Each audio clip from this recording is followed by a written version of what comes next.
జీవితంలో తప్పు చేయని మనిషి ఎవరైనా ఉన్నారా? లేదు కదా. కానీ తప్పు చేసిన తర్వాత తనను తాను మన్నించుకోలేని మనిషే నిజంగా ఓడిపోతాడు.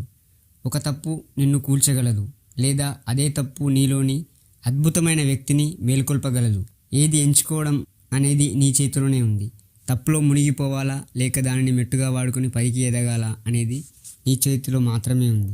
ఒకసారి ఆలోచించు, ఎవరైనా తప్పు చేయకుండా ఈ ప్రపంచంలో జీవించిన మనిషి ఉన్నాడా? లేదు కదా.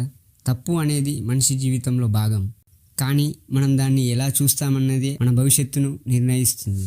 తప్పు అంటే ఏమిటి? మన సైకాలజీ ఏం చెబుతుందంటే, తప్పు అంటే ఫెయిల్యూర్ కాదు, అదొక ఫీడ్బ్యాక్.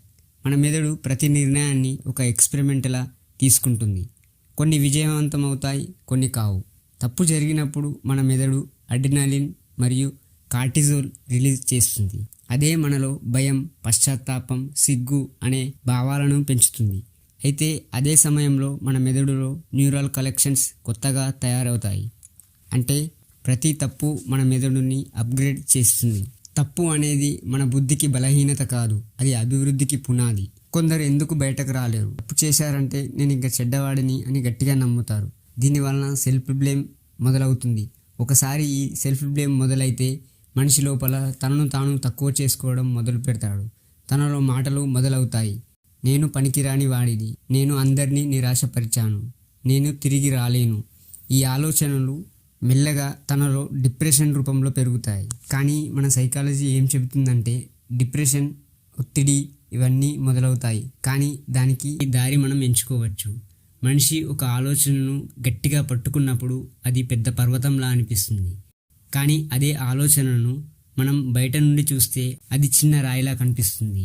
దాన్నే కాగ్నిటివ్ రీఫ్రేమింగ్ అంటారు. పరిస్థితిని మనం చూసే కోణంలో మారితే మన భావోద్వేగం కూడా మారుతుంది. సైకాలజీ ప్రకారం బయటకు రావడానికి 5 దారులు. యాక్సెప్ట్, అంగీకరించు. తప్పు జరిగిందని దాచిపెట్టకు. అంగీకరించడం ఓటమి కాదు, మొదటి విజయం. 2. సెపరేట్. తప్పును నీ వ్యక్తిత్వం నుండి వేరు చెయ్యు. నువ్వు తప్పు చేశావు, కానీ నువ్వు తప్పు కాదు. 3. రిఫ్లెక్ట్. ఆలోచించు. నేను ఎందుకు ఇలా చేశాను, ఇక మీదట ఎలా ఉండాలి అని ప్రశ్నించు. ఆ ప్రశ్నే నీ ఎదుగుదలకు తలుపు తెరుస్తుంది. మనిషి దెబ్బతిన్న చోటే బలంగా మారతాడు. ఎక్కడ పడ్డావో అక్కడే నీకు కొత్త మార్గం కనిపిస్తుంది. 5. ఫర్గివ్. క్షమించు. నిన్ను నువ్వు క్షమించు. నిన్ను నువ్వు శత్రువుగా కాకుండా గురువుగా చూడడం నేర్చుకో. మనిషి అంటే యంత్రం కాదు. మనిషి అంటే భావాలు, తప్పులు, మార్పులు, ఎదుగుదల ఇవన్నీ ఉంటాయి. నువ్వు చేసిన తప్పు నిన్న కూల్చేసి ఉండొచ్చు, కానీ నేటి నీ అవగాహన నిన్ను మళ్ళీ నిలబెడుతుంది. తప్పు చేసిన ప్రతి మనిషి వెనుక ఒక కొత్త ఆవిష్కరణ దాగి ఉంటుంది.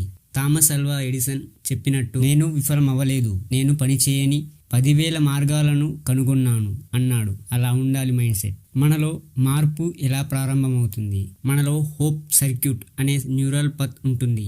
ఇది అప్పుడే యాక్టివ్ అవుతుంది. మనిషి తనపై తనకు నమ్మకం, విశ్వాసం కలిగినప్పుడు హోప్ సర్క్యూట్ అనే న్యూరల్ పత్ యాక్టివ్ అవుతుంది. అప్పుడే మనకు తప్పు చేశాను అనే భావన నుంచి బయటపడవచ్చు. ఏదైనా నిర్ణయం తీసుకునే ముందు మంచి చెడు ఆలోచించి తీసుకోవడం మంచిది. Thank you for watching.